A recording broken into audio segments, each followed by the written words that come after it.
That really means a lot. Thank you. Okay, welcome back. It's COMP3025. Here we go. And it's the winter 2016 semester, and we are week 2, lesson 2, part 1. We've just finished our little test where it looks like for the most part nobody got perfect. You got perfect? Okay, maybe a couple people got perfect. Anyone else got perfect over there? 5 out of 5? Okay, we got a couple people that got 5 out of 5. And it was really all about you know, just to know some simple questions. For example, you know, the main language that we're going to be using is Swift. It's not the only language. What's the other language you can use to program with for iOS? Yeah. Objective-C. Objective-C. What about other languages? Is there another language? Yeah. C. Could you see? What other languages can you use? C# if you wanted to build. I'm using, for example. You could, but it's but native. If I was going to say native, I didn't say native in the question, but if I was going to go say native, the only ones you can use are C, C++. You could use C++ too, believe it or not. Objective-C and C are like basically, you know, interchangeable, really. No. I mean, in the Mac sense, in the iOS sense. No.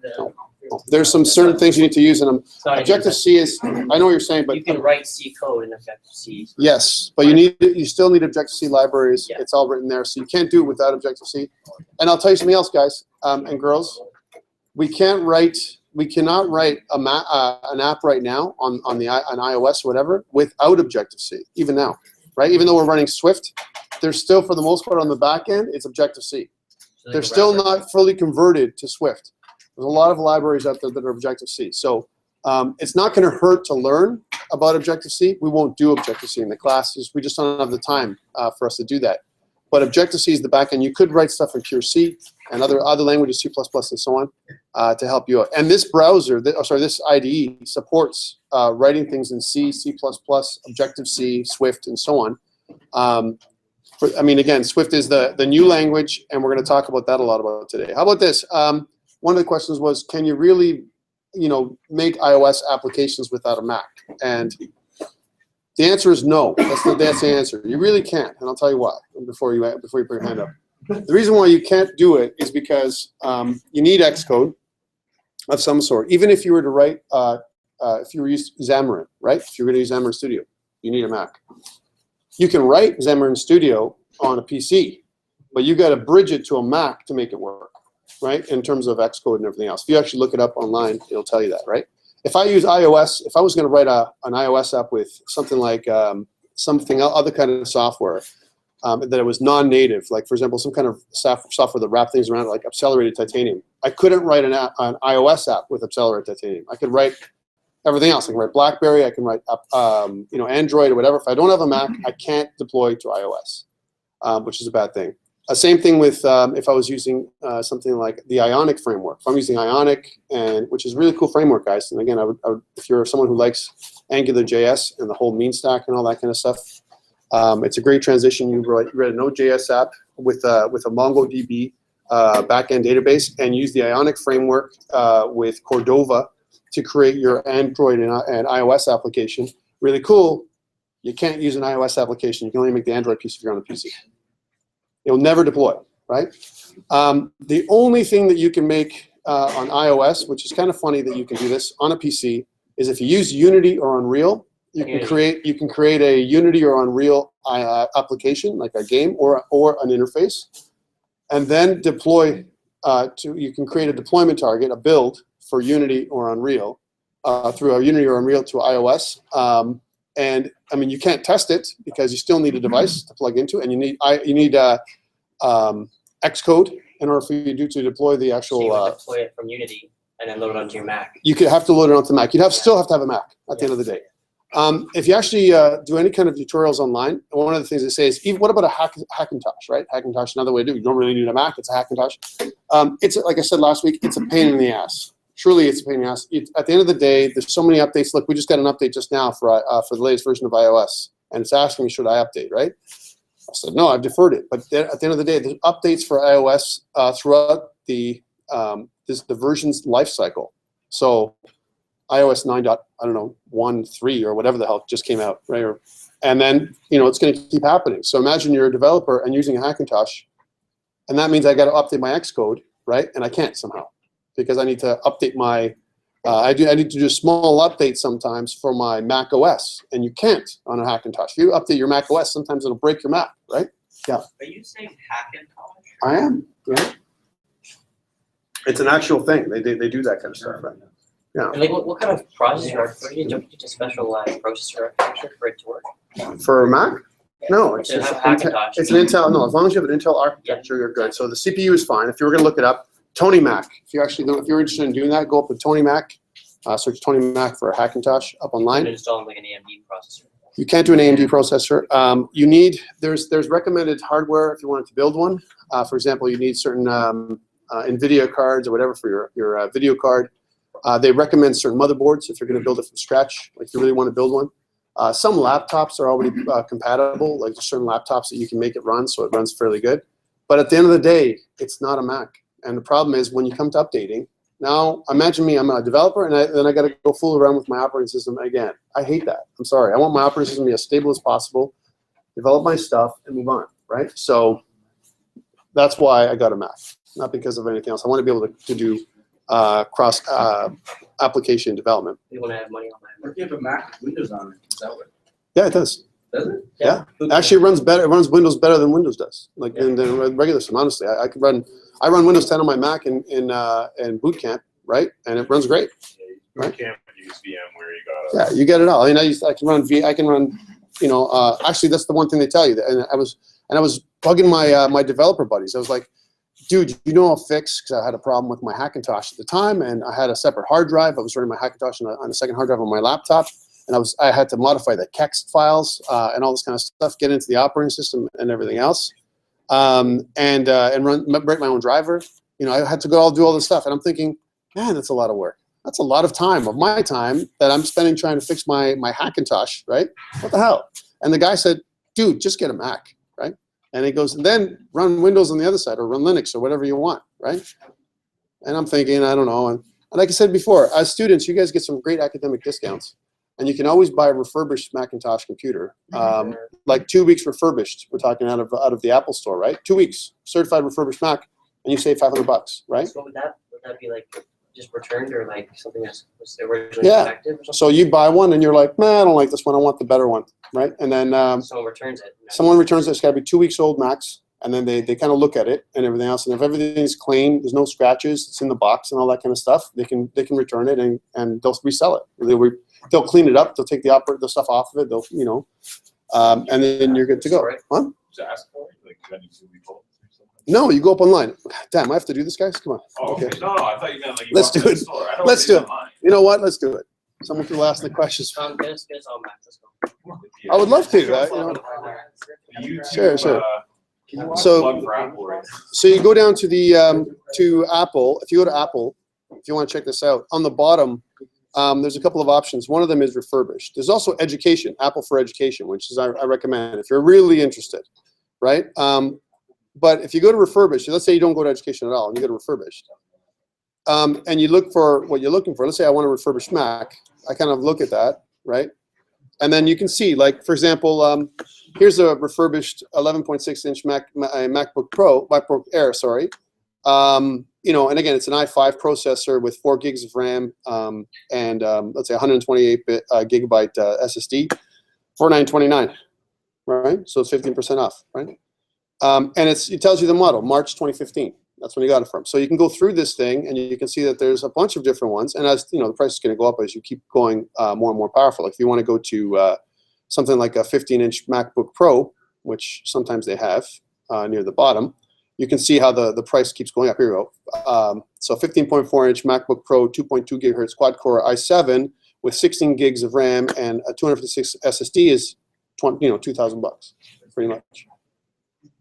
And again, you save about $350 or 15% off, right? And so it's a 2-week-old Mac, you get it, and you can still get Apple Care for it and all that kind of stuff if you have a problem, and they'll support you. So it's not like undoable that you can get a Mac.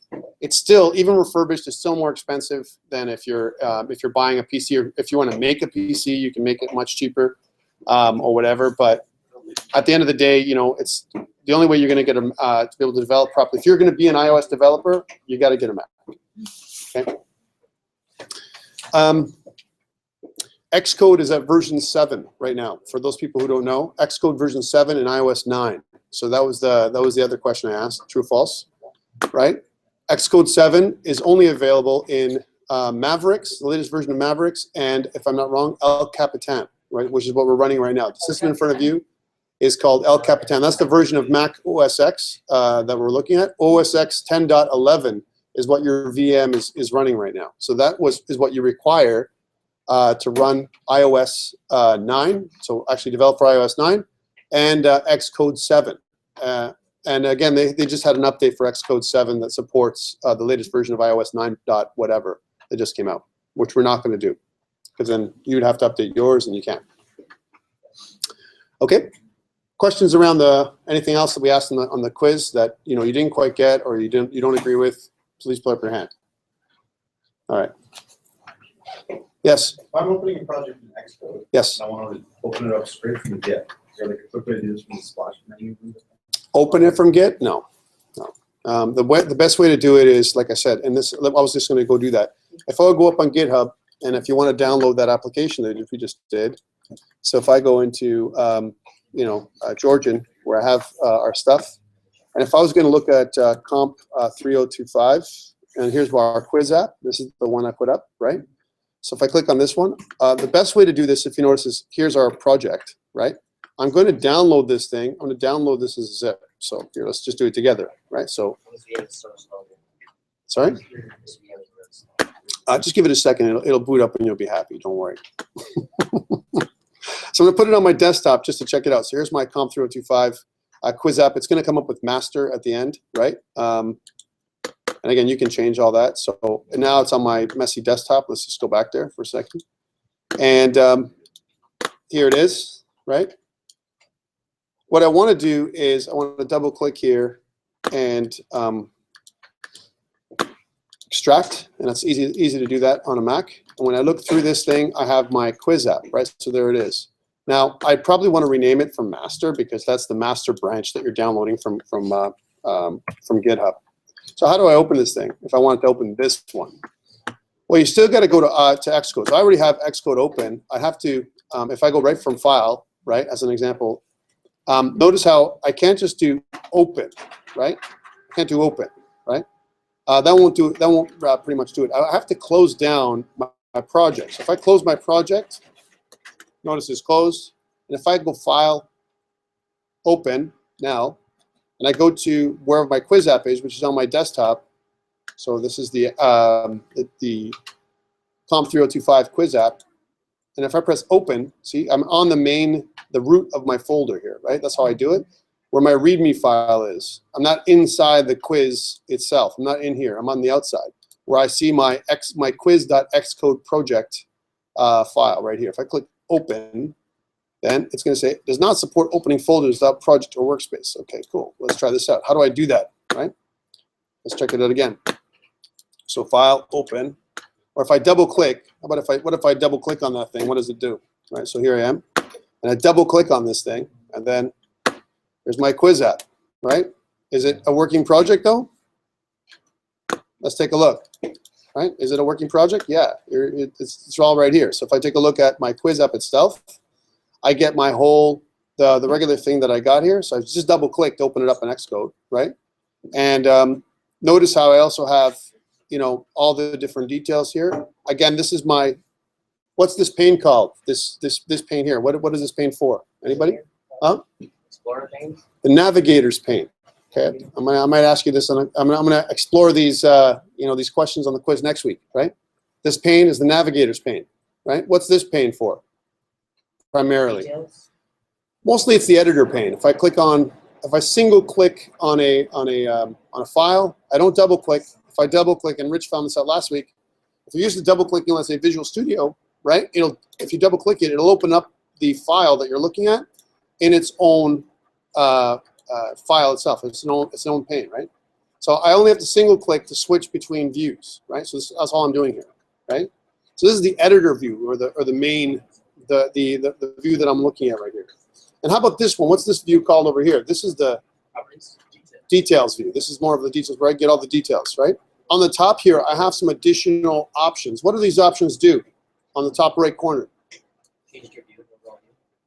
It's really, yeah, I can show and hide my navigator. If you actually hover over there, it says hide or show navigator. So I can hide or show this one. I can hide or show this one. I can hide or show the debugger, which is on the bottom. I can make more space for myself to run, to write iOS, my iOS applications. If I'm going to do the next piece we're going to do to kind of add functionality to our app, right? We need to kick off this little window here. What's this little window for? This assistant editor, right? Why would I use this assistant editor for that, right? I actually can, it'll split my window, right? So if I actually pull up this assistant editor, so first let me go back and I'll pull up my navigators pane, and I'm going to go back to my main storyboard. So now I can see what I've done so far, right? So here's my application, right? What's this for? What's this pane right here? What is it for?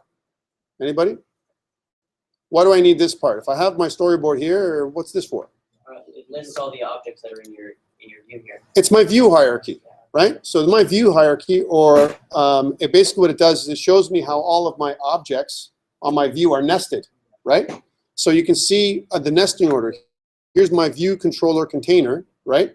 And inside my view controller container, I've got some different objects, right? I've got my top layout guide, my bottom layout guide. Inside there, I have another view container right there. Is my view container, and inside my view container, I got a couple of labels. How they're labeled is the L for label and B for button.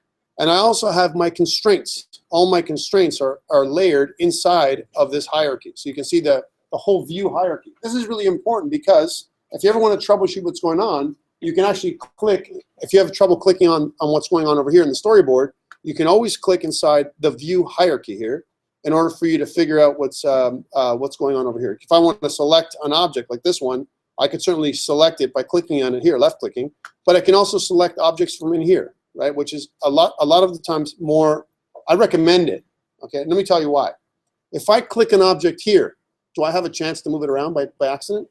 Chances are I do. If I just click and drag a little bit, I can mess up my view, right? Why would I want to do that? Once I've set everything up, my constraints and everything else, I want to select them over here if I can, right? So I don't mess this up over here, right? And here what you can also do is you can drag and drop these objects from one container to another, so you can layer them in a different order if need be, right? Okay, so that's why you have this hierarchy view. I can also close off this view, Like if I click this button here, it closes off, right? So I see something else, right? So I can look at the structure, or I can close it off. I can also click this button down here to take a look at this button down here, which is hide document outline, this hierarchy. So I have more view on this side. And let's hide this. Let's hide the navigators again. So I'm hiding the navigators. And now I'm going to pull up this part right here, which is my assistant editor. Now, if I pull up my assistant editor, guess what pulls up with it? This, my view controller. Remember model view controller, right? This view controller is the logic that's tied into my view. It's not a view controller. The file is called a view controller, right? But it's just a controller for my view. That's the way I want you to think about it like. Okay, I know I'm saying the same words, but listen to what I'm saying here, right? I have model view controller, right? Model represents the data that I'm going to connect to. And usually there's some kind of pattern to my model, right? I don't have a model right now. Okay, I have a view, which is my storyboard. I have a controller, which is where my logic sits. My file is called view controller, right? But it doesn't mean that it's a view and a controller. It's not a view. It's just the logic for the view, the controller for the view, okay? It's just, so don't, I'm putting it out there because some people are like, hey, how come Apple breaks the whole model view controller paradigm, right? It doesn't. It's just a naming convention, right? So that's one thing. You need both these two things up to properly connect and create an action. So who did their homework? What do I do next? I'm not going to look at the PowerPoint. What do I do next to connect my buttons? You know, I want to create something inside my view controller. What do I do? Anyone remember off the top of their head? The guys who did their homework. Who did their homework? Yeah. Huh? So what's the question again, sorry? So how do I connect my buttons? I want to make a binding between my buttons and my labels to the view controller. What do I do? Anyone know beforehand? I'm going to tell you. But how do I do the it? objects somehow. Sorry? I'm going to reference the objects somehow. I know, but how do I do it? Anyone know how to do it? Jean-Claude, did you do the homework? No? Okay. I did. You don't remember, right? Well, here's the thing I can't do. If I grab this, if I take a look at my Oh, you could handle it. if I click my next question, right, as an example, and if I hold down the control key, so hold down the control key for me. So I'm taking my next question button, and I'm holding down the control key. I'm targeting inside of my class, so inside of my view controller, right? And once I'm in there, you see that there's a little line that comes up, right? Here, see how it comes up? All right, I'm creating a connection or a binding from my storyboard, and I'm letting go, right? Now it's going to ask you, what kind of connection do you want to make? Is it an outlet or an action, right? Those are the two options you have here and up here. What would you say it's going to be? An action, right? Because an action is like an action listener or an event handler or some of those. So I'm going to click action. Now we're not done. You have to name it. What's the name of my action? And I'm not going to look at the PowerPoint. Let's make it up, right? What would I do? How do I do this thing so we can get this done? Maybe next question clicked, something like that, right? Makes sense. It's like any other thing. So if I put next question clicked, so that's when that clicks. And if I click, oh, the other one is, here's another one. From my event perspective, it says touch up inside. I always loved that one when I was doing iOS stuff. This is an old term that comes back from. Oh, true. This is an old term that comes from Objective C. Touch up inside, right? Touch up inside. It means that when you have the button itself, you're touching on the inside of the button. So I have to touch the inside of the button in order for me to activate my action. Now notice there's other options here, like for example, touch down, right, or touch drag. You know, those kind of things. Touch up inside is what I want to do, right? So. Touch up inside. I always want to do that, right? Okay, and then connect, right? When I do that, it creates a couple things for you on in your view controller, right? It creates this IB action. What does IB stand for? Internal button. No. Oh, interface button. No. Interface. Almost. You have one word that's right. Thank you. It comes from the old interface builder. This is back to the history, right? Remember, Xcode was not one system before. It wasn't one IDE like Visual Studio. Actually, even Visual Studio wasn't really one IDE before, right? It had different parts. So they had this other application called InterfaceBuilder. And InterfaceBuilder was separate. And what I'm doing here is I'm saying it's an InterfaceBuilder action, right? Because InterfaceBuilder, which is now our storyboard, maybe they should call it storyboard action in the future, right? Maybe they will in future iterations, right? And you notice I'm using the @decorator. I'm using the @ decorator, right? So this is actually a function, okay? So, and take a look at our class. We're talking about Swift today anyway later on, right? So I've got my class. Notice I have the name of my class, view controller. There's Swift for you, right? And I have a colon and then something else that comes after. What would this be, this thing that comes after, if you're an object-oriented person? Use the object type. Class, name of the class, and then what's this? Huh? Inheritance, yeah. Inheritance. So what would this be then? Superclass, yeah. Right. This is the superclass over here, right? So colon superclass, and in Swift, there's only single inheritance. There's no multiple inheritance, just like in most languages, other than C++.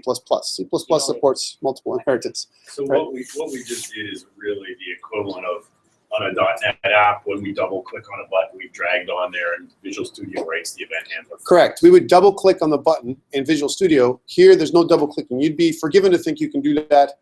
Unfortunately, you cannot. So you cannot double click on the button to make sure that it links. It doesn't do that automatically.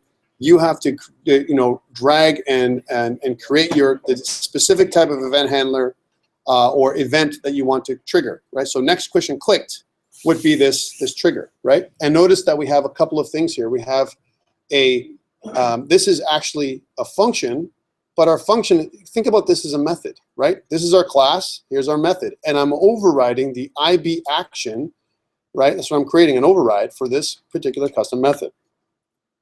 Okay, cool. So this is our superclass, right? We're talking about Swift, and I can also inherit protocols, right? You're going to hear that I can inherit protocols. What are protocols like? If I was going to compare protocols to other things in other object-oriented languages, what do you think they might be like? I don't have other things. So think about, I have superclasses and I have something else, right?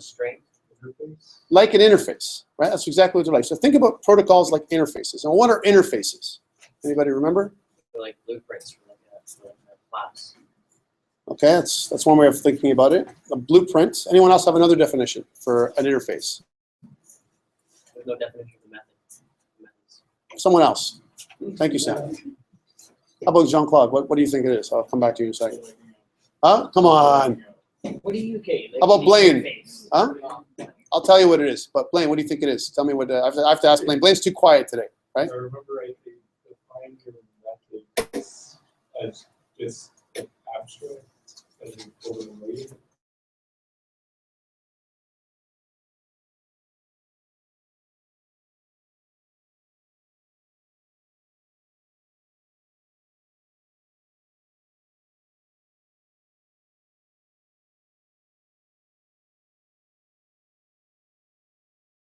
Or protocol as part of in my list on my class, right? So if I include that on the top view here, and I can, by the way, if I inherit, hold on, Sam, if I inherit from UI view controller, that's my superclass in this particular case. So my view controller inherits from UI view controller, right? I have to put the class that I'm inheriting first in the list. Then I put a comma and I put all my protocols. That's the main way you do it. If you do it the other way around, if you put your protocols first and then you do your inherited class, it will fail. It'll error out. Not so in other languages, by the way. Other languages won't care where you're getting how you're composing your class, right? But in this case for Swift, even though it's C-like, it's a C-like language, it's not exactly the way you would think it is. All right. I mean, even though it looks like it's even some JavaScript, you might see it and go, hey, that's kind of like JavaScript and a bit of Python. You know, that's when you look at Swift, you're like, no, you're wrong. It's not like that at all.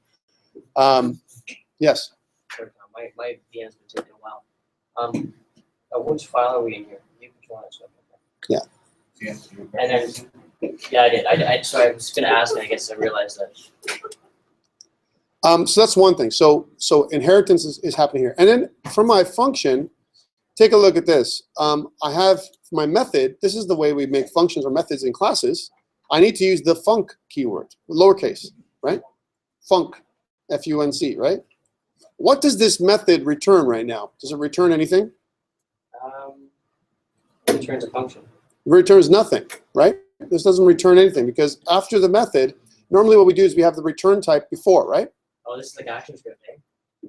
Well, it's very similar to other languages we've seen before, like for example, JavaScript, right? So the return type, even if you've done TypeScript with me, who's done TypeScript with me in the past? Some people have done it, so you guys are all good with a little bit of TypeScript experience. Remember, we did the colon right at the end, and then you can kind of indicate the class or the return type. Well, here, if I was going to indicate a return type, I can put the arrow function, and I can determine, if you notice the code hinting that I'm getting, I can tell Swift what I'm returning. So the return type happens after the method signature, right? And I have to use the arrow, right? Not a fat arrow, but a regular arrow, so a dash and a greater than sign, to kind of indicate what my return type is. Okay. Now, I'm not going to have a return type for this one. I'm just indicating how you can create a method, right? Here's a question for you guys, and I want to kind of think about this. We always talk with object-oriented programming about access modifiers. I don't see any access modifiers on this at all. In fact, you might not see them in Swift ever, right?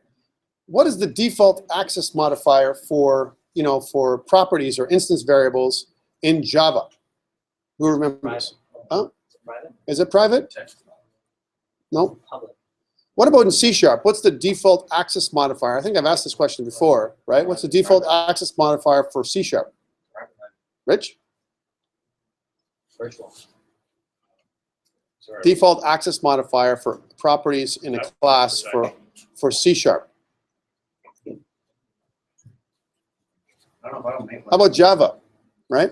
So one is private, look it up. One is private and the other one's public, actually, believe it or not, right? And here's the other one. What do you think it is? Is there access modifiers for Swift for classes, right? Because we're going to talk about classes and everything else. Are there access modifiers? That's the question. Anyone have any other ideas around? How about you, my friend? You're a smart guy. Tell me, what's the access modifier? Are there access modifiers in Swift? Do you think there are? I haven't used it, but I think so. You think so? You're probably right. There are, right? What are the three probable access modifiers that there would be in Swift? Public. Public for sure. Private, you're right. And what else? Wrong. Virtual. No. Internal. Yes. Unbelievable. Unbelievable. Yeah. Would internal be the same thing as protected, or? It is the same thing as protected, right? So it's a different word. And this is the thing we're going to run into with Swift. It's the same, but different, right? So internal. So the default is not private or public for Swift. It's internal. So that means it's protected. Everything you write in Swift, remember, we're talking about a type-safe language that Apple wanted to create, right? So everything you want to have in Swift, I want you to think about locking everything down. Instead of, when you write Swift, okay, so the topic of our conversation today is Swift, right? When you write Swift, think about writing everything as constants first, all right? So I'm not going to write things as a variable in Swift. If I can get away with writing it in as a constant when I create some kind of container, I want it as a constant. That is the best practice, if you will, for all Swift programs we write. And what's the keyword for constant in Swift? Anybody? You'd be wrong. What's the keyword for constant in Swift? Let, right? So these are the keywords we're going to have to learn, and we're going to talk about this in detail, right? So if you see let and then a variable name and it equals to a value, that's a constant.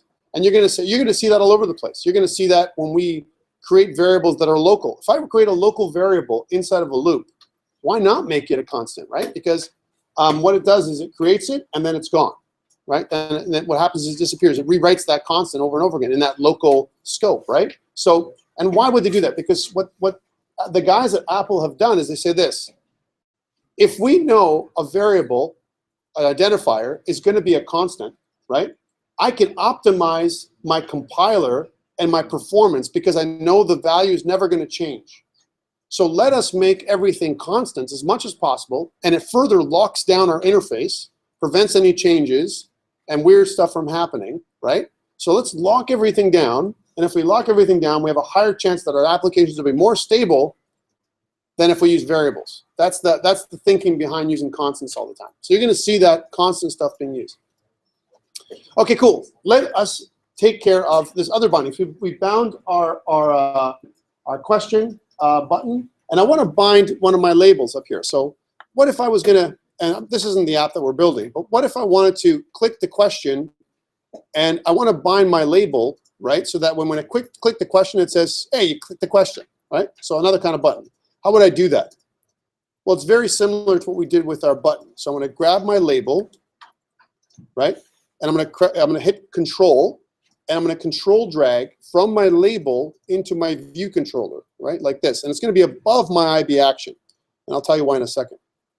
I'm going to go up here with my outlet and let go. And now if you notice, it says, it defaults to outlet. It says, here's my view controller. I'm going to name it. So this is my label. Let's call this label up here as an example, because this is my my UI label up here, right? I want to call it my question label, right? So I'll just indicate that, and I'll use lowercase for that. So I'll say question label and press connect.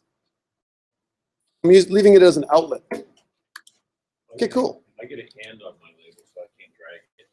You get a hand, and if you click Control and drag, you can control drag your label around, right? So notice I have my question label, and I have my next question clicked, right? That's what I'm doing here. So next question clicked, and I have my question label. So without doing the application that we were writing last week, so last week we were writing this quiz application, and not knowing anything, if I want something to appear in my label, you've never done this before, what do you think I need to do in my next question handler here to do something with my label? So you reference question label? Yes, so I do question label. There it is. It comes up because I made that name, right? And Dot, and then what? Look what it actually gives you a suggestion, right? Dot text, right? So if I go dot text, and that's pretty easy, right? And I can make it equal to or assign it to whatever value. Like for example, next, question clicked or next question clicked. Let's try this. Next question clicked. And I'm going to save that, right, as an example, and it doesn't error out. Now notice there's these two buttons in the gutter.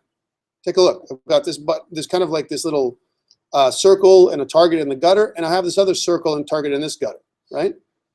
This shows you when they're full like this, it shows you there's a connection. If I hover over them, you can see what they're connected to right, as an example, in the storyboard, right? So I got my storyboard, and I hover over, and I can see where this is going. Yeah.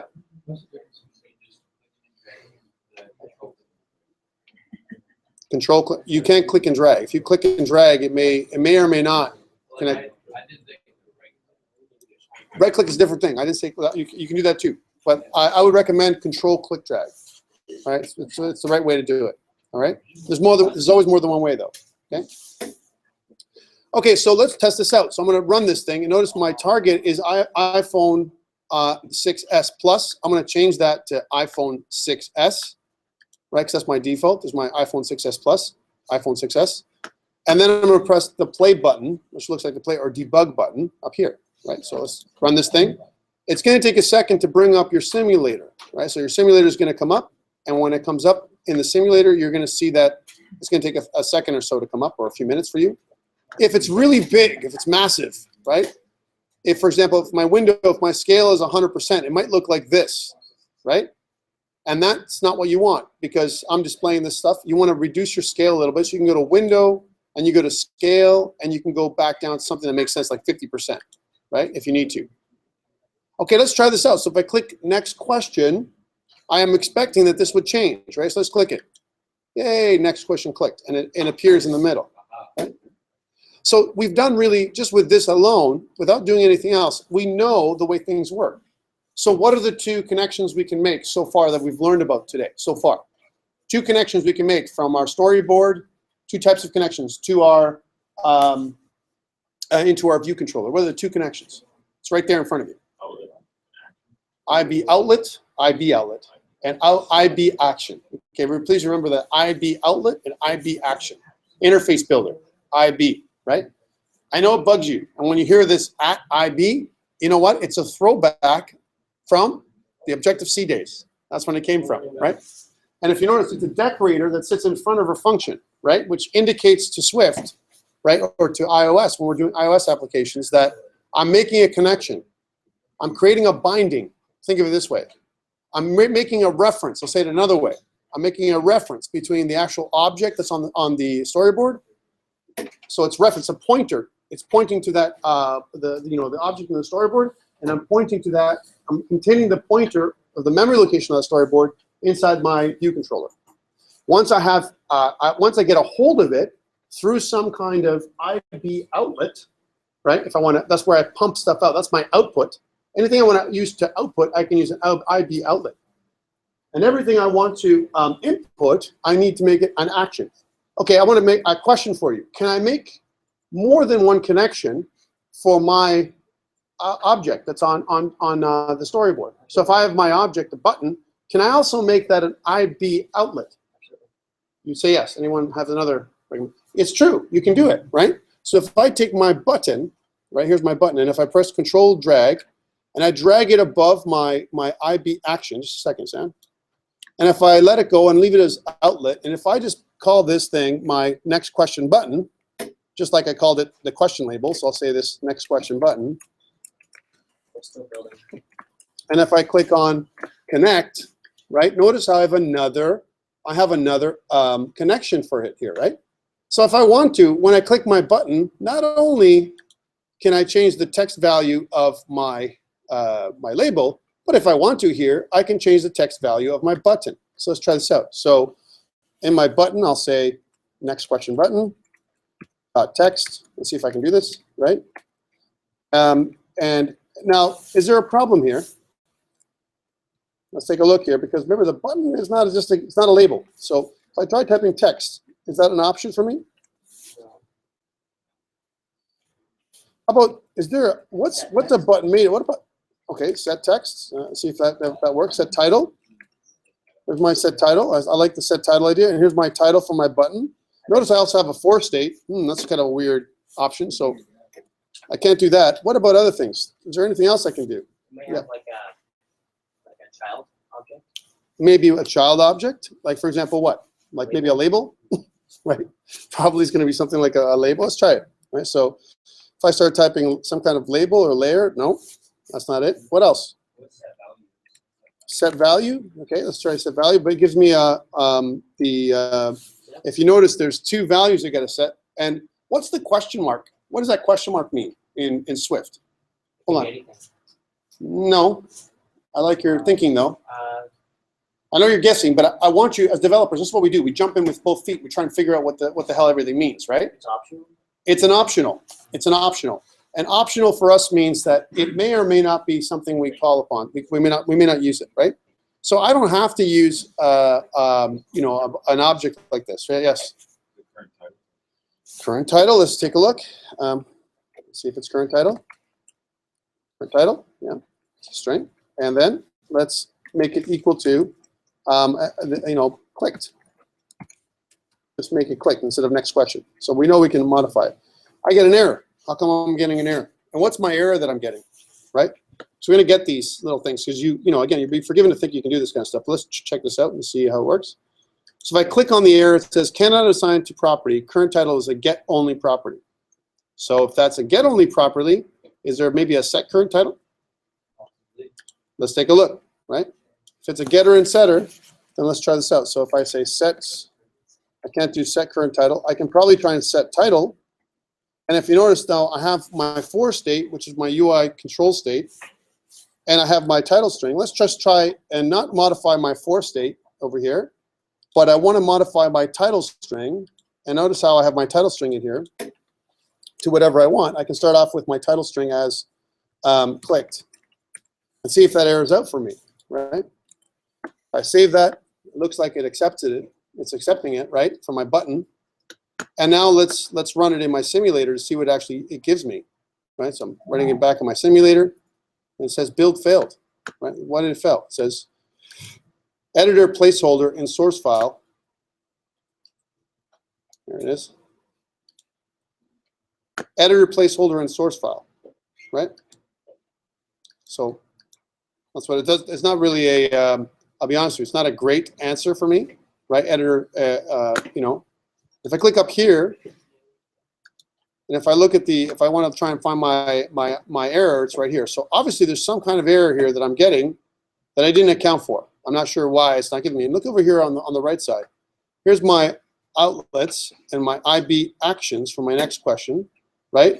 And somehow or another, I've got a copy of what I've got in there without my stuff that's inside. I don't have my sender, any object, or anything like that. Let's click this off for a second.